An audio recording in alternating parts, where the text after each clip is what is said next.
A warm welcome to Cheating Tales Lab. We appreciate each one of you being here. Before we begin, we'd love to know, which corner of the globe are you watching from? Share with us in the comments. Now, let's dive into today's story. Chapter 1. Foundations of Glass. Marshall Finley believed in order. His life ran on precision, from the way he meticulously pressed his shirts to how he structured his investment portfolio. At 42, he had built his wealth through calculated risks and unwavering discipline, transforming a middle-class upbringing into an empire worth millions through real estate development and strategic investments. His colleagues at Apex Development called him the architect, not just because he designed revolutionary commercial properties, but because he engineered success with ruthless efficiency. Few knew the origins of his cold pragmatism, a childhood watching his father lose everything to a business partner's betrayal, followed by his mother's slow descent into depression and alcoholism.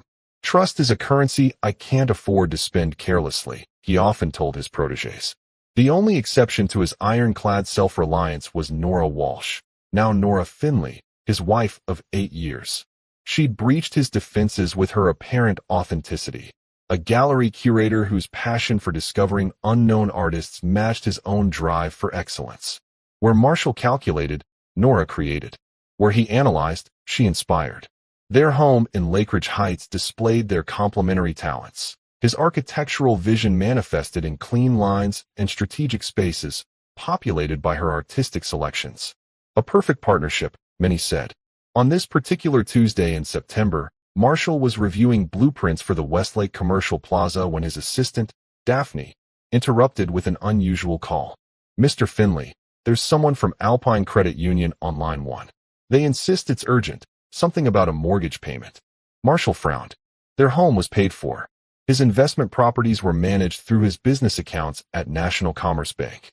"This is Marshall Finley," he answered, setting his drafting pencil down. "Mr. Finley, this is Patricia Lawson from Alpine Credit. I'm calling about the missed payment on your Oak Ridge property mortgage. We've sent several notices to the address on file, but there must be some mistake. I don't have a mortgage with Alpine Credit. Sir, we have documentation for a $290,000 loan on 1872 Oak Ridge Lane, co-signed by yourself and Iris Walsh, with your wife Nora Finley as witness to your signature." The air in the room seemed to thin. Marshall recognized the address. His sister-in-law's recently purchased townhouse. "I never signed any such document," he stated flatly. "Our records indicate otherwise, Mr. Finley. The loan originated 6 months ago. Payments were consistent until last month. We're now 36 days past due. Email me copies of all documentation immediately. My signature has been forged." After disconnecting, Marshall sat motionless, his mind cataloging facts. Iris Walsh had always been Nora's wayward sister, bouncing between jobs, relationships, and financial disasters. He'd made it clear years ago that while he would support Nora helping her family, his name and credit would remain separate from Iris's chaotic life. That evening, Marshall arrived home earlier than usual. The modern glass house he'd designed sparkled in the sunset, its transparency now striking him as ironic. Inside, he found Nora arranging fresh peonies in their living room, Bach playing softly in the background. "You're home early," she smiled, looking up from her flowers. "Dinner won't be ready for another hour. I'm trying that new recipe from." "Does your sister own a townhouse on Oak Ridge Lane?" he interrupted, watching her face carefully. The slight pause before her answer told him everything. "Yes, she bought it this spring." "What? Interesting. Alpine Credit Union called today. They seem to think I co-signed her mortgage." Nora's fingers tightened around the stem of a peony. A drop of water fell to the marble countertop. There must be some confusion. Why would they think that?" Marshall placed his briefcase on the counter and removed the emailed documents he'd printed. "Because someone signed my name on these papers. Care to explain how that happened, Nora?" The Bach concerto continued its complex harmonies as Nora's carefully constructed world began its first subtle fractures. Chapter 2. The Paper Trail. The printed documents lay between them on the kitchen island, a mortgage agreement with Marshall's forged signature staring back like an accusation. Nora's hand trembled as she reached for her wine glass. "I can explain," she began, voice smaller than he'd ever heard it. "Please do." Marshall's tone remained conversational. but his eyes had hardened to flint. Iris was going to lose her deposit. The bank wouldn't approve her loan without a cosigner. It was just supposed to be temporary. She promised she'd refinance in 6 months once her credit improved. So you forged my signature? Ah, yes. Nora looked up, desperation in her eyes. But it was just a formality. She made all the payments until she didn't, Marshall finished. And now my credit is tied to a delinquent loan I never agreed to. I'll fix this. I'll call Iris right now. Nora reached for her phone. No. Marshall's command stopped her instantly. Tell me exactly what happened. Every detail. Over the next hour, the full extent of the deception unfolded. Iris had been denied multiple loans due to her poor credit history. Nora had initially offered to co-sign, but her income alone wasn't sufficient. When Marshall had traveled to Singapore for a development project in March, Nora had seen an opportunity. She'd practiced his signature for days, then accompanied Iris to the closing. The notary, a friend of Iris's boyfriend, had looked the other way. The mortgage documents had been mailed to Iris's address, and the payment notices had gone there as well. It would have remained hidden if Iris hadn't lost her job 3 months ago and finally run out of savings. I was going to tell you, Nora insisted. I just needed to find the right time. The right time, Marshall repeated. And when would that have been? When they came after my assets. When they put a lien on our home. You don't understand how desperate she was. The rental market is impossible, and with her health issues. I understand perfectly. Marshall's voice remained eerily calm. I understand that you committed fraud. I understand that you violated my trust in the most fundamental way possible. It was a mistake, Nora whispered, tears spilling down her cheeks. I'm sorry, Marshall. I was just trying to help my sister. A mistake is forgetting to pay a bill. This was a calculated decision, executed over days or weeks. Marshall stood, straightening his cuffs. I'm going to stay at the penthouse tonight. I'll be contacting my attorney in the morning. Marshall, please, we can fix this. He looked at her, seeing for the first time how skilled an actress she truly was. How many other mistakes had she made that he didn't yet know about? One more question, he said, pausing at the door. Did Iris make any of the payments? Or was that a lie too? Nora's silence was answer enough. The next morning, Marshall sat in Andrew Keller's law office. Andrew had been his attorney for 15 years, handling everything from business contracts to personal matters. Forgery, identity theft, fraud. The list of potential charges is substantial, Andrew explained, reviewing the documents. The question is, what do you want to do about it? I want to understand the full scope of the damage before I decide, Marshall replied. I need a complete audit of all my accounts, properties, and investments. If Nora did this once, she may have done it elsewhere. And your marriage? Marshall's expression remained impassive. That's already over. She just doesn't know it yet. As Marshall left the attorney's office, his phone rang with a number he didn't recognize. Mr. Finley? This is Detective Logan Moore with Financial Crimes. We've received some concerning information from Alpine Credit Union that I'd like to discuss with you. I'm on my way back to my office now, Detective. Why don't you meet me there? The pieces were falling into place faster than he'd anticipated. Marshall felt a cold clarity spreading through him. Whoever Nora truly was, whatever game she was playing, she'd chosen the wrong man to betray. Chapter 3, House of Secrets. Detective Moore didn't look like a typical police officer. His tailored suit and wire-rimmed glasses gave him the appearance of an accountant rather than someone who hunted financial criminals. But his eyes missed nothing as he scanned Marshall's office. Impressive view, he remarked, glancing at the Seattle skyline through the floor-to-ceiling windows. I didn't build my company by thinking small, Marshall replied, gesturing to the chair across from his desk. Now, about this fraud case. Moore opened his portfolio. Alpine Credit Union flagged the loan after receiving your call. Their fraud department pulled the original documents and found irregularities in the signature compared to your other banking records. I never signed it. My wife forged my name. The detective nodded. That's what the preliminary analysis suggests. The question is whether you want to press charges. Marshall leaned back. Before I make that decision, I need to know if there's more. One forgery might be a desperate mistake. A pattern would be something else entirely. A wise approach, Moore agreed. We can subpoena your wife's financial records as part of the investigation. Do it, Marshall said. And I want to understand exactly how this happened. The notary who validated a forged signature has committed a crime as well. As the detective departed, Marshall received a text from Andrew. Background check on Iris Walsh complete. You need to see this. That evening, Marshall sat in his penthouse reviewing the file Andrew had sent over. What emerged was far from the struggling artist with health problems that Nora had described. Iris Walsh had a history of financial manipulation, short-term relationships with wealthy men, and suspicious insurance claims. She'd been named in 3 lawsuits that were settled out of court, and had changed her name from Irina Walczak 10 years ago. Even more concerning were the frequent transfers from Nora's personal accounts to Iris over the past 3 years, totaling nearly $180,000. Marshall's phone chimed with an incoming email from Patricia Lawson at Alpine Credit. The loan officer had done further digging and discovered something alarming. The initial deposit for Iris's townhouse, $60,000, had come from an account in the Cayman Islands linked to a gallery business registered in Nora's name that Marshall had never heard of. His wife had been secretly funneling money offshore. The mortgage fraud wasn't a desperate measure to help her sister. It was part of a larger scheme. As these revelations accumulated, Marshall's phone rang. Nora's face appeared on the screen. He let it go to voicemail, then listened to her tearful plea.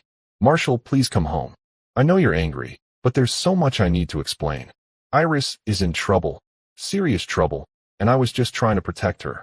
It's complicated. Please call me back. I love you. Marshall deleted the message and dialed Detective Moore instead.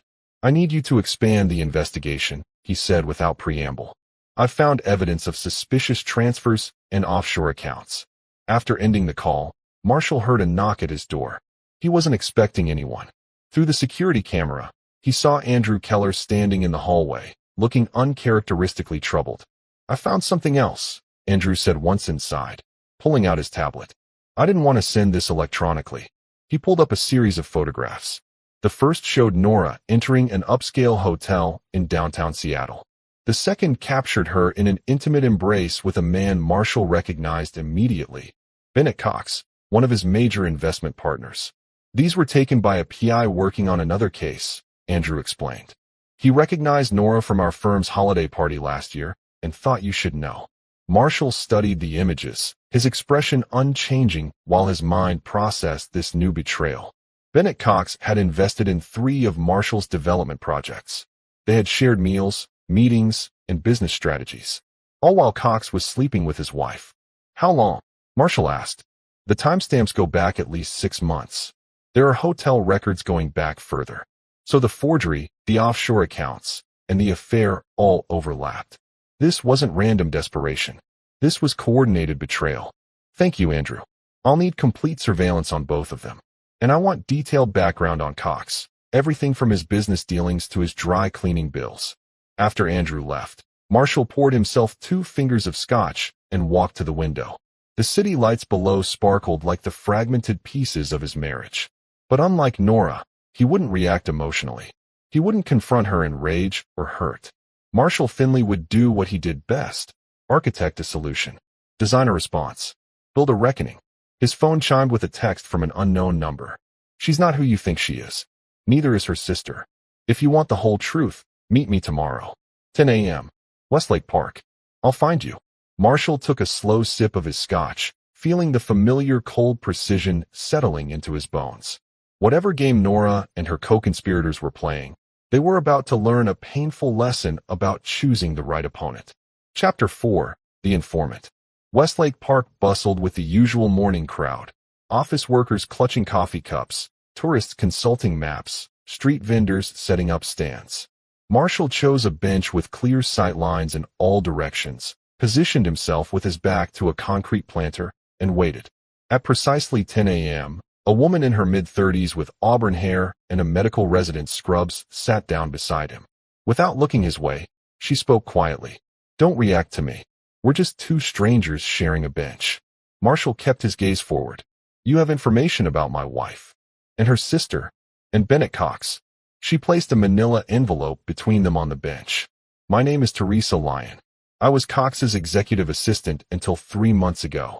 Why are you doing this? Teresa's laugh held no humor. Because Bennett Cox destroyed my career when I started asking questions about certain financial discrepancies. Because your wife and her sister ruined my brother's life with one of their previous scams. And because sometimes karma needs a little help. Marshall slid the envelope into his jacket. What's their endgame? They call it the architect's fall. Cox has been planning it for 2 years, ever since you outbid him on the riverfront development. Nora was already working at the gallery when he recruited her. Her specialty is getting close to successful men. The revelation landed like a body blow, but Marshall's expression remained neutral. And Iris? Iris is the chameleon. Different names, different roles. Sometimes she plays the struggling relative, sometimes the business connection. She's currently dating your friend, Philip Montgomery. Marshall controlled his surprise. Philip was his oldest friend and part owner in 2 of his developments. The mortgage was supposed to be phase 1. Teresa continued. Once you discovered the forgery, Nora would manipulate your reaction, either get you to forgive her and take on more of her sister's debts, or provoke you into making poor legal decisions they could exploit. How many others are involved? At least 5 that I know of. The notary, who validated the forgery. A banker at your business's primary bank. Philip, of course. And someone in your company. I don't know who. Marshall nodded once. Why should I believe you? In that envelope is documentation of 6 other men they've targeted. 3 lost their businesses. 1 committed suicide. 2 managed to escape with partial assets. I've included their contact information. Verify everything I've told you. She stood to leave. One more thing, don't trust the detective. Logan Moore is Cox's cousin. Throughout the day, Marshall verified Teresa's claims. The men she'd named confirmed their experiences, each describing the same pattern of romantic manipulation, forged documents, and financial sabotage orchestrated by Cox, with Nora and Iris playing different roles each time. Marshall also discovered that Detective Moore had never filed an official report about the mortgage fraud. The investigation was a fiction, another attempt to monitor Marshall's actions and manipulate his responses. That night, Marshall sat in his penthouse office and created a detailed map of the conspiracy on his secure server. He identified every known player, their connections, and vulnerabilities. Cox was the mastermind, but Nora was his lieutenant, cold, calculating, and completely without conscience. His phone rang, Nora again. This time he answered. Marshall, thank God, she breathed. Please come home. I can explain everything. I'm sure you can, he replied evenly. But I need some time. I understand. I made a terrible mistake. But please believe me, I only did it to help Iris. She was in trouble, and I. It's interesting, Marshall interrupted, how your sister keeps finding herself in trouble that requires my money to fix. A pause. She's family, Marshall. Sometimes family makes bad decisions. Indeed they do. Tell me, how is Philip? I've been meaning to catch up with him. Another pause, this one longer. I haven't spoken to Philip recently. No? That's strange. I heard he and Iris have been quite close lately. Who told you that? The concern in her voice was replaced by something sharper. Does it matter? The important thing is that I'm beginning to see patterns I missed before. Marshall kept his tone conversational. I'll be in touch about next steps, Nora. In the meantime, you might want to speak with a lawyer of your own. After ending the call, Marshall contacted the real Detective Yamamoto from Financial Crimes Division, whom Andrew had vetted thoroughly. He laid out everything he'd discovered about the forgery and Cox's potential involvement, careful to present only legally obtained evidence. With the official investigation now legitimately underway, Marshall turned to his own plan. Teresa had given him the names of Cox's previous victims, but one had stood out. Victor Harmon, a developer who had lost everything to Cox 5 years earlier, but had since rebuilt a modest business in Portland. They never see it coming, Victor told Marshall during their video call. Cox finds your pressure points, the things you consider untouchable, and uses them as leverage. For me, it was my daughter's medical care. I'd have signed anything to keep her treatment going. And now? Marshall asked. Now I'm smarter. I keep records of everything. I trust no one completely. And I've learned that revenge doesn't have to be loud to be effective. What would you do in my position? Victor leaned closer to the camera. They expect you to react like the others, with rage, with public accusations, with messy legal battles that drain your resources and damage your reputation. Don't give them what they expect. I never do, Marshall replied. Later that night, as Marshall refined his strategy, he received an anonymous email containing video footage from a hidden camera. The timestamp showed it was from 3 days earlier. The video showed Nora, Iris, Bennett Cox, and Philip Montgomery in a luxury apartment he'd never seen before. They were celebrating, champagne glasses raised. To bringing down the architect, Cox toasted.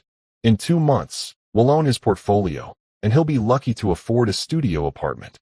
He still suspects nothing, Nora laughed. 8 years of marriage, and he still thinks I chose him for his charming personality. Their laughter echoed as Marshall watched, his resolve hardening with each second of footage. The video continued, revealing details of accounts they'd already accessed, properties they planned to acquire through shell companies, and blackmail they prepared if Marshall fought back. Marshall traced the email to Teresa Lyon, who had apparently planted recording devices before leaving Cox's employment. She'd sent a simple message with the video. Use this however you need to. Just make them pay. By morning, Marshall had formulated his counterattack. Not a frontal assault as they would expect, but a strategic dismantling of their operation from angles they wouldn't see coming. He would need patience, precision, and perfect timing. He opened his safe and removed a leather portfolio containing his most confidential business documents, including evidence of the single questionable deal he'd been involved with early in his career.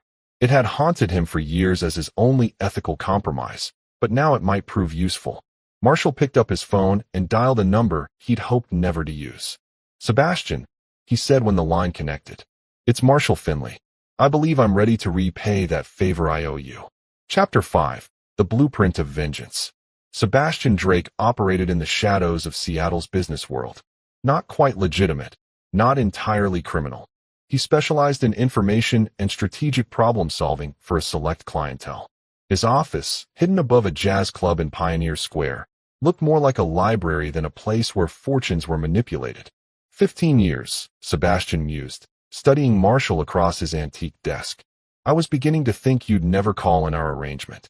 Marshall slid the dossier he'd compiled across the desk. I need to understand everything about these people, not just what they show the world. I need to know what they hide. Sebastian flipped through the pages, his expression revealing nothing. Bennett Cox. Impressive enemies you've made. This won't be cheap or simple. I'm not interested in cheap or simple. I want comprehensive and untraceable. For the next 2 hours, they constructed the foundation of Marshall's counterstrike. Sebastian would deploy his network to gather intelligence while Marshall began rearranging his financial assets into forms Cox and his conspirators couldn't easily attack. What about your wife? Sebastian asked. Will you confront her? No, Marshall replied. For now, she believes I'm processing the mortgage issue in isolation. That gives me time to work without their knowledge. And the detective? More. A problem I'm already addressing. When Marshall left Sebastian's office, he had a clear first step: remove the fake detective from the equation. He placed a call to the Seattle Police Department's Internal Affairs Division, anonymously providing evidence of Logan Moore's connection to Cox and his fraudulent investigation. Next, Marshall contacted Victor Harmon again. I need you to approach Cox with a development opportunity, he explained. Something too valuable for him to ignore, but ultimately a distraction. You want me to be the bait? Victor asked. The diversion, Marshall corrected. Keep him focused on a new target while I dismantle his operation from within. By the end of the week, Marshall had created a labyrinth of financial protections around his core assets. He transferred his most valuable properties into ironclad trusts, converted liquid assets into forms that couldn't be easily accessed, and created legal tripwires that would alert him to any attempts to access his accounts. Meanwhile, Sebastian's team had uncovered critical information about the conspirators. Bennett Cox had a gambling problem he carefully concealed from his investors. Philip Montgomery was deeply in debt to offshore creditors with questionable connections.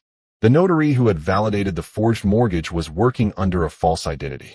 Most illuminating were the discoveries about Nora and Iris. They weren't actually sisters. DNA analysis of discarded items revealed no biological relationship.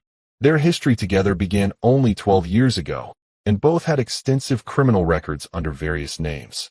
Nora's real name is Eleanor Pritchett, Sebastian reported. 6 identities in the past 15 years. She specializes in what con artists call the long game, spending years building trust before executing the score. And Iris, born Katrina Volkov in Moscow. Immigrated at 17. First arrest at 19 for credit card fraud. She's the risk taker of the partnership, more impulsive, but very effective at creating chaos that Eleanor can exploit. Marshall absorbed this information with cold clarity. What's my weakest point? Where would they strike first? The Westlake development. You've leveraged significant resources there, and the partnership structure makes it vulnerable. According to our intelligence, they're planning to trigger a clause in the financing that could force an emergency sale if certain conditions aren't met. Marshall nodded. He'd suspected as much. Then that's where we'll set our first trap. Later that evening, Marshall returned to the glass house he'd shared with Nora for the first time since discovering her betrayal. She was waiting, dressed elegantly as if for a dinner date, relief visible on her face. "Marshall," she breathed, moving to embrace him. He allowed the hug, but didn't return it, feeling nothing but clinical curiosity about the performance he was witnessing. "We need to talk," he said, moving to pour himself a drink. "Yes, of course. I've been so worried." Her eyes teared up convincingly. "I know what I did was wrong, but you have to believe I was desperate. Iris was being threatened by loan sharks. I thought I could fix it before you ever found out." Marshall studied her, marveling at the precision of her deception. "The payments stopped 2 months ago. Where did the money go, Nora?" She faltered slightly. "Iris lost her job. She used the mortgage money for living expenses while looking for work." "Interesting. According to her social media, she's been vacationing in Bali for the past month." Marshall held up his phone, showing photos of Iris at luxury resorts. She must have scraped together enough for a small trip to decompress. Her anxiety. "Stop lying, Nora. It insults both of us." Her expression shifted, the mask of contrition slipping momentarily before she recovered. "I'm not lying about what matters, Marshall. I love you. We can work through this." Marshall took a deliberate sip of his scotch. "Perhaps we can. But first, I need to understand exactly what happened. All of it." Over the next hour, he allowed her to construct an elaborate narrative of desperation, mistakes, and regret, noting every fabrication, every calculated tear, every manipulation designed to evoke his sympathy or protective instincts. "I've spoken with my attorney," he finally said. "The mortgage situation is complicated, but not unfixable." Hope flickered in her eyes. "So you'll help with the payments?" "I'll take care of it," he replied vaguely. "But I need time to process everything. I'll be staying at the penthouse for now." "But you're coming back? We'll work on our marriage." Marshall looked around the house he'd designed, seeing it now as the elaborate stage it had always been. "One step at a time, Nora. Trust needs to be rebuilt slowly." As he left, he noticed her immediately reach for her phone, no doubt to report to Cox that Marshall seemed to be falling in line with their expectations. Perfect. Back at his penthouse, Marshall received confirmation that the pieces of his counterstrike were falling into place. Internal Affairs had opened an investigation into Detective Moore. Victor Harmon had successfully dangled the bait of a lucrative Portland development opportunity before Cox, who had eagerly pursued it. Most importantly, Sebastian's team had identified the insider at Marshall's company. His chief financial officer, Raymond Patel, had been feeding information to Cox for months in exchange for promises of a partnership position after Marshall's fall. Marshall called an emergency board meeting for the following morning, ostensibly to discuss the Westlake development financing. He spent the night preparing materials that would appear to reveal vulnerability while actually laying groundwork for his retaliation. "Tomorrow," he told Sebastian during their midnight call, "we begin the dismantling." Chapter 6. First Blood. The boardroom at Apex Development fell silent as Marshall concluded his presentation. He had just revealed concerning irregularities in the Westlake development financing. Irregularities he had meticulously fabricated to appear genuine. These discrepancies could trigger the emergency sale clause. He explained gravely. "We need to secure additional investment immediately to stabilize the project." Raymond Patel, the CFO Marshall now knew was feeding information to Cox, attempted to appear appropriately concerned while barely concealing his satisfaction. "Perhaps we should approach Bennett Cox," Patel suggested with practiced casualness. "His investment group has expressed interest in our developments before." "An excellent suggestion," Marshall agreed. "Set up a meeting as soon as possible. This is time-sensitive." As the board members filed out, Marshall placed a hand on Patel's shoulder. "Raymond, could you stay behind? I'd like to discuss some additional financial matters privately." Once alone, Marshall closed the boardroom door and took a seat directly across from his traitorous CFO. How long have you been working for Bennett Cox? Patel's face drained of color. I don't know what you're talking about. Marshall slid a folder across the table. Inside were printouts of encrypted messages between Patel and Cox, financial records showing payments to offshore accounts, and photos of their clandestine meetings. Let me clarify your situation, Marshall said quietly. You've committed corporate espionage, breach of fiduciary duty, and wire fraud, for starters.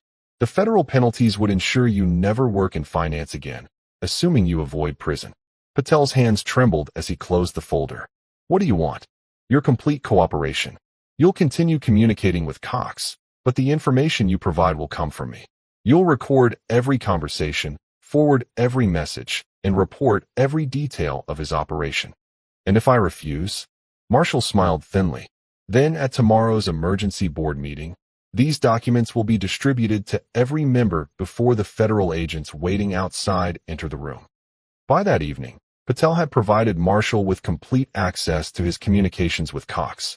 As expected, the CFO immediately reported the Westlake Development's supposed vulnerability, along with Marshall's apparent willingness to meet with Cox about potential investment. The trap was set. 2 days later, Bennett Cox arrived at Marshall's office for their scheduled meeting. Tall, silver-haired, and impeccably dressed, Cox projected the confidence of a man accustomed to winning. Marshall, he greeted warmly, extending his hand. It's been too long. I was sorry to hear about the Westlake situation. Marshall shook his hand firmly. Thank you for coming on such short notice. I've always appreciated your business acumen. We've had our competitive moments, Cox chuckled. But at the end of the day, we're both builders. How can I help with Westlake? For the next hour, Marshall presented carefully constructed financial information, a blend of truth and strategic misinformation designed to make Cox believe he was seeing Marshall's complete vulnerability. So you need $30 million to prevent the emergency sale clause from triggering, Cox summarized, barely concealing his excitement. My group could provide that capital, but we'd need certain guarantees.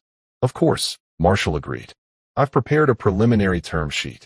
The document Marshall provided included a poison pill that would be invisible to most readers, a clause that, if accepted, would give Cox's investment group substantial control over the Westlake project, but also expose them to significant liability if certain conditions occurred. Cox reviewed the terms, making a show of considering them carefully, while Marshall knew he was mentally calculating how to exploit the situation. I'll need to discuss this with my partners, Cox said finally. But I'm optimistic we can help you weather this storm. I appreciate that, Bennett. I've always respected how you recognize valuable opportunities. After Cox departed, Marshall received a text from Sebastian. Fox took the bait. Proceeding to Phase 2. Phase 2 involved Victor Harmon, who had successfully positioned himself as a desperate seller of prime Portland real estate, property that didn't actually exist beyond elaborately falsified documentation. Cox had already diverted significant resources to pursue this phantom opportunity, spreading his attention thin exactly when he needed to be most careful. That evening, Marshall received another call from Nora. Bennett mentioned he met with you today, she said casually. About Westlake? You didn't tell me you were having problems with that development. It's been a challenging week, Marshall replied noncommittally. Bennett offered some potential solutions. That's wonderful, Nora enthused. He's always spoken highly of you, despite your professional rivalry. Maybe we should have him over for dinner to discuss it further? I could cook that salmon he loved last time. Perhaps, Marshall said. Let me see how the initial arrangements progress. After ending the call, Marshall contacted Teresa Lyon. They're accelerating their timeline. Cox is moving on Westlake, and Nora is attempting to position herself back into my confidence. They're getting greedy, Teresa confirmed. My sources say they've already spent money they expected to get from your downfall. Cox is actually in financial trouble if this doesn't work out. Good, Marshall replied. That's when people make mistakes. Over the next week, Marshall orchestrated a series of small victories. The internal affairs investigation into fake Detective Moore had resulted in his suspension. Philip Montgomery's offshore creditors had mysteriously received information about his involvement with Cox, prompting them to demand immediate repayment and effectively removing him from the conspiracy. Most satisfyingly, the false notary who had validated the forged mortgage documents had been arrested on unrelated identity theft charges after an anonymous tip. The conspirators were losing resources, but the core threat remained. Cox had signed the preliminary agreement for Westlake, eagerly taking the bait. Nora continued her performance as the remorseful wife, while Iris had returned from Bali and resumed her role as the troubled sister-in-law in need of help. Marshall allowed them to believe their plan was succeeding. He appeared to be slowly reconciling with Nora, accepted Cox's investment terms for Westlake, and even offered to help Iris restructure her mortgage, all while systematically preparing for their destruction. Sebastian's team had completed their deep investigation, uncovering the full extent of Cox's criminal activities, including tax evasion, blackmail, and fraud spanning decades. They had identified all 7 of his offshore accounts and mapped his entire network of shell companies. Most importantly, they had found Cox's previous victims, not just the businessmen he'd ruined, but the women he'd manipulated, the employees he'd destroyed, and the partners he'd betrayed. One by one, Marshall had approached them with an opportunity for justice. As October turned to November, Marshall prepared for the final phase of his plan. He invited Cox, Nora, and Iris to the penthouse for dinner to finalize the Westlake arrangement. The stage was set for what they believed would be the culmination of their scheme, the moment when they would spring their trap and take everything Marshall had built. They didn't realize they were walking into his. Chapter 7. The Reversal. The penthouse glowed with warm lighting as Marshall arranged the final details for dinner. Expensive wine breathed in crystal decanters. Gourmet food prepared by a private chef waited in warming drawers. Classical music played softly in the background. Everything was perfect for what the conspirators thought would be their victory dinner. At precisely 7, the elevator announced the first arrival. Bennett Cox, carrying an expensive bottle of champagne for celebrating new partnerships. Marshall, he greeted expansively. The place looks magnificent. Those floor-to-ceiling views still take my breath away. I've always believed in positioning oneself to see everything clearly, Marshall replied, accepting the champagne with a knowing smile. Nora arrived next, dressed in an elegant black dress Marshall had bought her for their anniversary. She embraced him with practiced affection, whispering how much she'd missed him. Iris completed the party, her demeanor more subdued than usual, playing the role of the grateful sister-in-law, given a second chance. "Thank you for including me tonight," she said. "It means so much that you're willing to help with my mortgage situation despite everything." Marshall guided them to the dining room, where place settings of fine china and sterling silver awaited. "Before we begin, I've taken the liberty of preparing some documents for review. I thought we might handle the business portion of our evening first." He distributed leather portfolios to each guest. "Please, take a moment to look these over while I open the champagne." As they opened the portfolios, their expressions shifted from anticipation to confusion, then to unmistakable fear. Inside each portfolio was a complete dossier on its recipient. Not the materials they expected to sign, the documents that would have given them control over Marshall's assets, but rather comprehensive evidence of their crimes, past identities, and current vulnerabilities. Cox found detailed records of his tax evasion, copies of the blackmail he'd used against competitors, and photographs connecting him to known criminal enterprises. Nora discovered her complete history as Eleanor Pritchett, including court records of her previous fraud convictions and testimonials from former victims describing her methods in painful detail. Iris's portfolio contained her history as Katrina Volkov, her connections to international money laundering operations, and evidence of her relationship with Philip Montgomery alongside their plans to divert Marshall's assets. "What is this?" Cox demanded, his face flushing with anger. "This," Marshall said calmly, "is what you might call a renegotiation of terms." He remained standing, looking down at the 3 conspirators. "For 2 years, you've been planning the architect's fall. That was your name for it, wasn't it? The comprehensive destruction of everything I've built."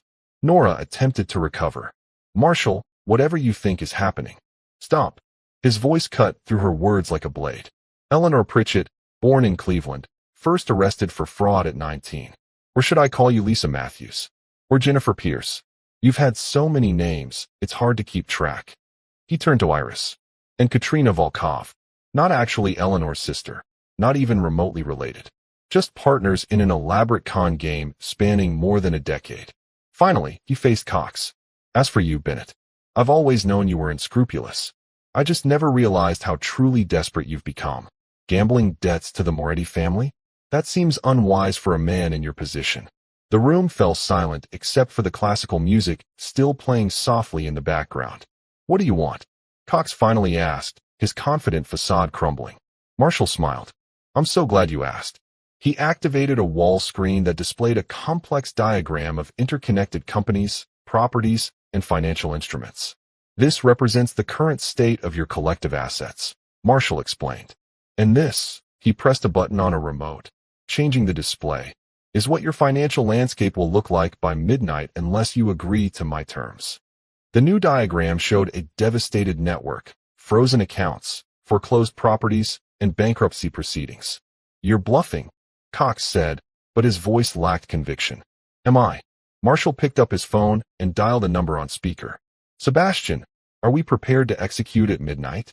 "Everything is in place," Sebastian's voice confirmed. "Cox's offshore accounts are already frozen pending the Treasury Department's investigation. The evidence packets will be delivered to prosecutors in 7 jurisdictions simultaneously at 12:01 a.m. Ms. Pritchett's and Ms. Volkov's new identities have been flagged in federal databases. The press releases are prepared for distribution at 6 a.m. "Perfect," Marshall said, ending the call. He sat down at the head of the table and poured himself a glass of water, ignoring the champagne. "Now, let's discuss how you three can avoid spending the next decade in federal prison." The terms Marshall outlined were non-negotiable. Cox would sign over controlling interest in his legitimate companies to a trust Marshall had established, which would distribute the assets among Cox's previous victims. Nora and Iris would surrender their ill-gotten gains to the same trust and provide complete testimony against their previous co-conspirators. All three would sign confessions detailing their crimes, documents that would remain sealed as long as they complied with Marshall's ongoing requirements. "You'd ruin us completely," Nora whispered, the mask of loving wife finally discarded. "No," Marshall corrected. "I'm offering you a choice between complete ruin and controlled demolition. You'll never work in legitimate business again, but you might avoid prison. It's more mercy than you showed Victor Harmon, or David Winthrop, or any of the others you destroyed." Cox leaned forward, desperation in his eyes. "There must be another option. I have other assets, properties you don't know about. We could make a deal, just you and me." Marshall regarded him coldly. "This is the deal. Your only decision is whether to take it or face the consequences of your actions in a very public, very thorough way." One by one, they capitulated. Cox first, then Iris, and finally Nora, signing the documents Marshall provided with trembling hands and ashen faces. "You'll be contacted with further instructions," Marshall informed them as they prepared to leave. "Until then, maintain your normal routines. Any deviation, any attempt to salvage your resources or flee will trigger immediate release of all evidence." After they departed, Sebastian arrived with Teresa Lyon and Victor Harmon. "It worked," Teresa said, reviewing the signed confessions. "I never thought they'd break so easily." "People like that always break when cornered," Victor observed. "They expect everyone to play by rules they themselves ignore." Marshall poured them each a glass of the champagne Cox had brought. "This is just the beginning. The documents they signed give us complete control over their remaining assets. But more importantly, they give us leverage to dismantle their entire network." "What about your wife?" Sebastian asked. "Ex-wife, I should say." Marshall's expression hardened. "Eleanor Pritchett was never my wife. She was a con artist playing a role. The woman I believed I married never existed." Later that night, alone in his penthouse, Marshall stood at the window overlooking the city. The first phase of his counterattack had succeeded beyond expectations. Cox, Nora, and Iris had been neutralized, their resources now under his control, their freedom contingent on his mercy. But this was just the foundation. The full structure of his revenge had yet to be built. His phone chimed with a text from an unknown number. "You may have won tonight, but this isn't over. Some things can't be taken with signatures and threats. Remember that." Marshall saved the message without replying. Whoever had sent it, likely one of Cox's associates who hadn't been at the dinner, would learn soon enough what happened to those who threatened him. The architect was just getting started. Chapter 8: The Dismantling. Winter descended on Seattle, bringing relentless rain and early darkness. For those who had conspired against Marshall Finley, It brought something far worse: the systematic destruction of everything they had built. Through November and December, Marshall executed the next phase of his plan. Using the leverage gained from their signed confessions, he forced Cox, Nora, and Iris to dismantle their own criminal enterprise piece by piece. Cox was compelled to contact each of his criminal associates personally, informing them that their arrangements were terminated. He transferred controlling interests in his legitimate businesses to the trust Marshall had established for his victims. His reputation in business circles collapsed as carefully planted information about his methods circulated among potential partners. Nora and Iris were separated, prohibited from contacting each other under the terms of their agreement. Nora was installed in a modest apartment in Tacoma, where she worked as an administrative assistant at a nonprofit organization Marshall controlled through several layers of shell companies. Iris was relocated to Spokane with similar arrangements. Both women constantly monitored and completely dependent on Marshall's continued mercy. "You're being unnecessarily cruel," Andrew Keller commented during one of their strategy sessions. "They've lost everything already. What's the point of this ongoing control?" Marshall regarded his attorney with cool detachment. "This isn't cruelty, Andrew. It's justice with a long memory. These people don't deserve the luxury of walking away and starting fresh with new victims." The centerpiece of Marshall's strategy was the systematic redistribution of the conspirators' assets. Cox's victims received financial restitution, business opportunities, and in some cases, the very properties that had been taken from them. Victor Harmon was installed as CEO of Cox's former development company, now restructured under a new name. Marshall approached each recipient personally, explaining what had happened and how justice was being served without the messiness and uncertainty of the legal system. "Why not just turn them over to the authorities?" asked David Winthrop, a former tech executive who had lost his company to Cox's machinations years earlier. "Because the system is imperfect," Marshall explained. "High-priced lawyers, jurisdictional issues, statutes of limitations, they might escape with minimal consequences. This way, we control the outcome." As Christmas approached, Marshall received a request from Nora to meet. Against Sebastian's advice, he agreed, selecting a public restaurant with security measures in place. She arrived looking different, her designer clothes replaced by practical retail chain attire, her carefully maintained appearance simplified by necessity rather than choice. "Thank you for seeing me," she began after they were seated. "What do you want, Eleanor?" Marshall deliberately used her real name. She flinched slightly. "I've been thinking about what happened, about what I did. I want you to know that not everything was a lie." Marshall regarded her with clinical interest. "Elaborate." "In the beginning, yes, I targeted you because of Cox's plan. But over time, living with you, building a life together, parts of it became real for me." "Which parts exactly? The parts where you stole from me? The parts where you slept with my business partner? Or perhaps the parts where you and your fake sister planned my complete destruction?" She looked down at her hands. "I deserve that. But I'm trying to tell you that somewhere along the way, the lines blurred. There were moments, many moments, when I forgot it was a con. When I actually felt like Nora Finley, your wife." "Fascinating," Marshall said without emotion. "Is that supposed to matter to me now?" "No," she admitted. "I just wanted you to know. And to ask, is this arrangement permanent? Will I spend the rest of my life under your surveillance, working at your command?" Marshall took a sip of water. "That depends entirely on you. Demonstrate genuine rehabilitation for 5 years, and we can discuss modified terms. Attempt to escape or resume your criminal activities, and the evidence goes public immediately." 5 years, she echoed hollowly. "Consider it lenient. You stole 8 years of my life." After she left, Marshall received a call from Sebastian. "We've identified the source of that threatening text message. One of Cox's former associates, a man named Dominic Russo. He's been making inquiries about you." "Handle it," Marshall instructed. The standard protocol was already proving effective. Anyone who emerged from Cox's network with intentions toward Marshall quickly found themselves facing financial audits, lost business opportunities, or exposure of their own criminal connections. Most backed away immediately. Those who persisted encountered increasingly severe consequences. By New Year's, Marshall had completed the acquisition of all development properties formerly controlled by Cox and his associates. The Westlake development, The supposed vulnerability that had lured Cox into Marshall's trap was now proceeding smoothly toward completion, restructured with legitimate investors and enhanced security measures against future manipulation.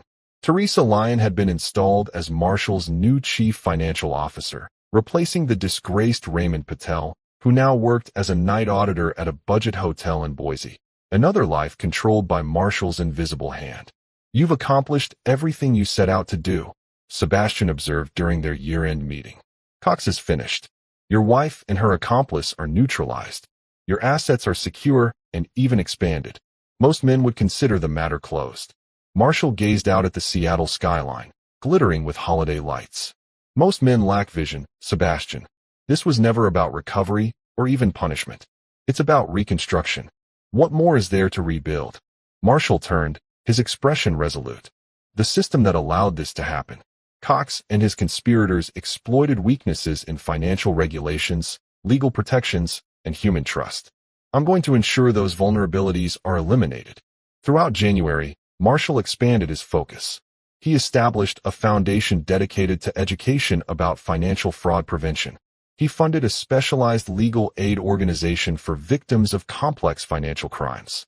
He even developed software to detect forgery patterns and unusual financial activities that might indicate similar schemes. His revenge was evolving from personal retribution to systemic reform. In February, Marshall received an unexpected visitor at his office. Victor Harmon arrived without an appointment, looking troubled. "We need to talk about Cox," he said without preamble. Marshall led him to a secure conference room. "What's happened?" "He's gone," Victor reported. "Disappeared completely 3 days ago. The monitoring team lost him in Portland. His emergency funds, the ones we thought we'd identified and frozen, apparently weren't all of them. He had a backup plan." Marshall absorbed this information calmly. "And the others? Nora? Iris? Still in place, still monitored. But Cox contacted both of them before disappearing. We intercepted the communications, but couldn't trace them back to his location." For the first time in months, Marshall felt the cold edge of genuine concern. Bennett Cox, loose and unaccounted for, represented a significant threat, not just to Marshall's security, but to the entire structure of justice he'd carefully built. "Double the surveillance on Nora and Iris," he instructed. "They might attempt to follow him. And activate our contingency measures.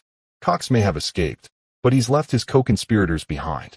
He knows what will happen to them if he retaliates against me." That night, Marshall reviewed all security protocols for his home, office, and digital systems. Cox was intelligent and resourceful.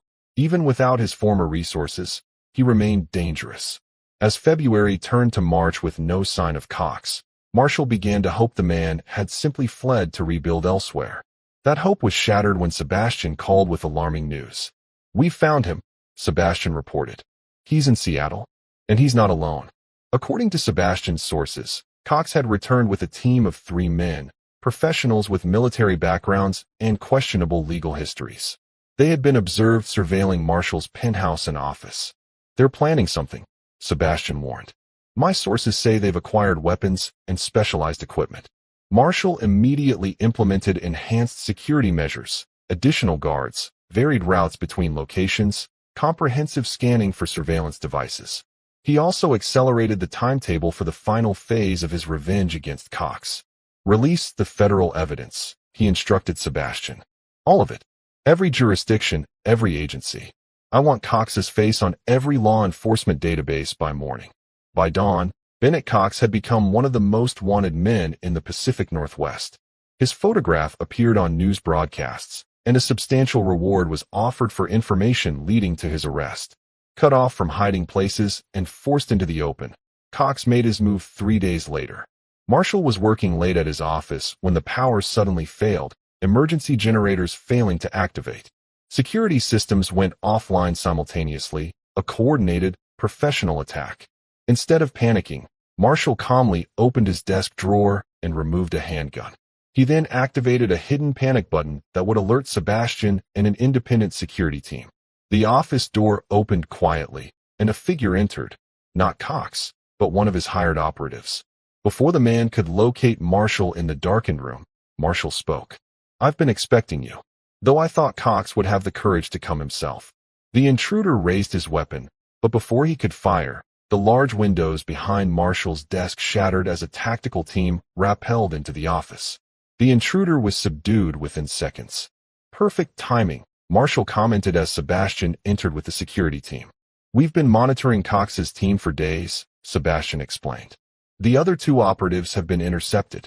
Cox himself was captured attempting to access your penthouse. Marshall straightened his tie, remarkably composed for a man who had just survived an assassination attempt. Bring him here. 30 minutes later, Bennett Cox was brought into the office, handcuffed, disheveled, but still defiant. You should have stayed gone, Marshall told him calmly. I couldn't let it end like that, Cox replied. You took everything from me. No, Bennett. I took back what you stole from others. There's a difference. Marshall circled his former rival slowly. Now you've given me the perfect justification for what comes next. What more could you possibly do? Cox demanded. Marshall smiled without warmth. I could turn you over to the authorities right now. With the evidence already released and the attempted murder of a prominent businessman added to your charges, you'd never see daylight again. Then do it, Cox challenged. That would be too simple, Marshall replied. Instead, I'm going to give you a choice, the same kind of impossible choice you've forced on countless others. He laid out 2 documents. Option 1. You sign a full confession to every crime you've committed, provide complete testimony against everyone you've worked with, and surrender to federal authorities. Your cooperation might reduce your sentence from life to merely decades. And Option 2. Cox asked warily. You disappear. Permanently. A new identity in a location of my choosing, with just enough resources to survive but never thrive. You'll live out your days in obscurity, knowing you exist only because I permit it. Cox stared at the papers. That's no choice at all. Now you understand what your victims felt, Marshall observed. In the end, Cox chose prison, perhaps believing he could manipulate the legal system as he had manipulated so many other aspects of his life. Marshall suspected he would soon discover how different federal prosecution could be from local business dealings.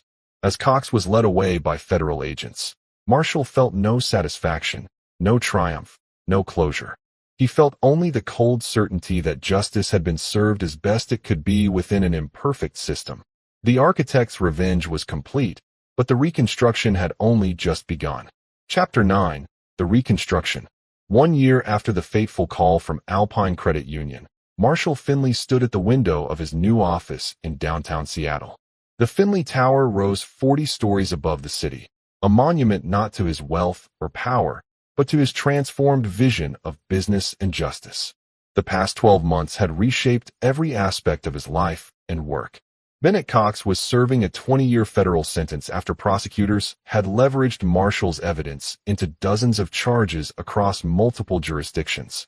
His conviction had sparked investigations into similar schemes nationwide, exposing networks of financial predators who had operated in the shadows for decades.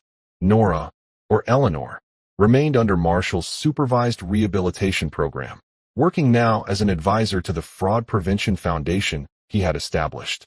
Her insights into the psychology of long-con operators had proved invaluable in developing educational materials and detection systems.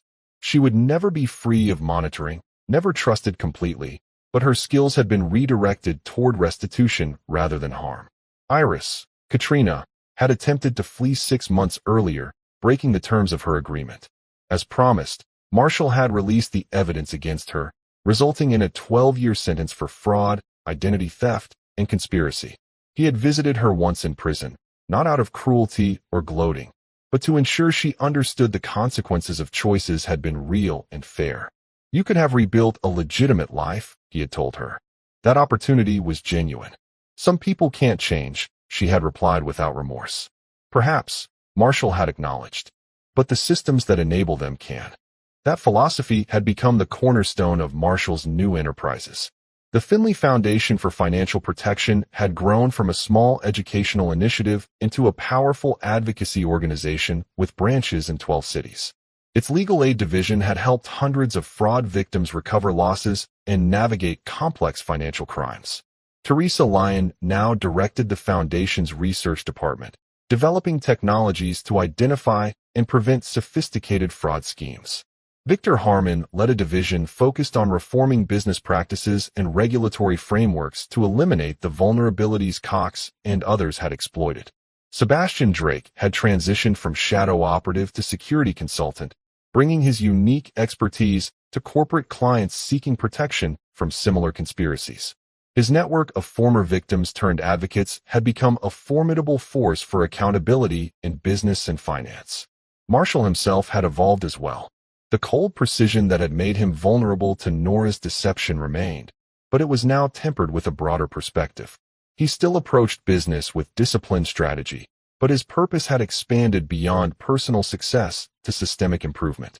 "You've created something extraordinary from a terrible betrayal," Andrew Keller observed during their quarterly review.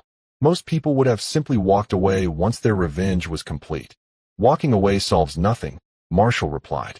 Cox and his conspirators were symptoms of deeper problems: regulatory gaps, information asymmetries, trust without verification. Those had to be addressed. "And your personal life?" Andrew asked carefully. "You've rebuilt everything else. What about that foundation?" Marshall considered the question. He had dated occasionally in recent months, professional women who understood his caution and respected his boundaries. None had progressed to serious relationships, but he remained open to the possibility, on his terms and with appropriate safeguards. "Some reconstructions take longer than others," he acknowledged. "But I haven't abandoned the blueprint." That evening, Marshall visited the nearly completed Westlake development, the project that had served as bait in his trap for Cox. What had begun as a standard commercial plaza had evolved into a showcase for transparent business practices, with spaces dedicated to financial education, small business incubation, and consumer protection agencies. As he walked through the construction site, his phone rang with a number he didn't recognize. "Mr. Finley," a woman's voice greeted him. "My name is Alexandra Patel." Raymond Patel was my father. Marshall tensed slightly, prepared for accusations or threats. Raymond Patel, his former CFO who had betrayed him to Cox, had died of a heart attack 3 months earlier, still working at the budget hotel where Marshall's justice had placed him. "What can I do for you, Ms. Patel?" he asked neutrally. "I found your contact information in my father's effects," she explained, "along with a letter detailing what he did to you and what you did to him in return." "I see. I'm not calling to condemn you," she continued, surprising him. "My father's letter was remorseful. He acknowledged that your punishment was fair, even merciful compared to what might have happened through the courts." Marshall remained silent, waiting for her to continue. "He also mentioned your foundation and the work you're doing to prevent what happened to you from happening to others. I'm a forensic accountant with the SEC. I believe my skills could be useful to your organization if you're willing to consider it." The irony wasn't lost on Marshall, the daughter of a man he'd punished offering to join his mission. It represented something he hadn't anticipated in his careful planning: the unpredictable ripple effects of justice served without vengeance. "Send your resume to my office," he said finally. "I'll review it personally." After the call ended, Marshall stood at the edge of the construction site, watching the sunset paint Seattle's skyline in gold and shadow. His revenge had been complete, his justice thorough, his reconstruction transformative. Yet as he considered Alexandra Patel's unexpected call, he recognized that true reconstruction was never truly finished. It evolved, adapted, incorporated new materials and methods. The architect would continue to build, not just structures of glass and steel, but systems of accountability and protection that would outlast any single betrayal. Marshall Finley had not forgotten. He had not forgiven. But he had found something more valuable than vengeance: the power to transform personal pain into public good. And that, he decided as he turned to leave, was a blueprint worth following. This is where our story comes to an end. Share your thoughts in the comments section. Thanks for your time.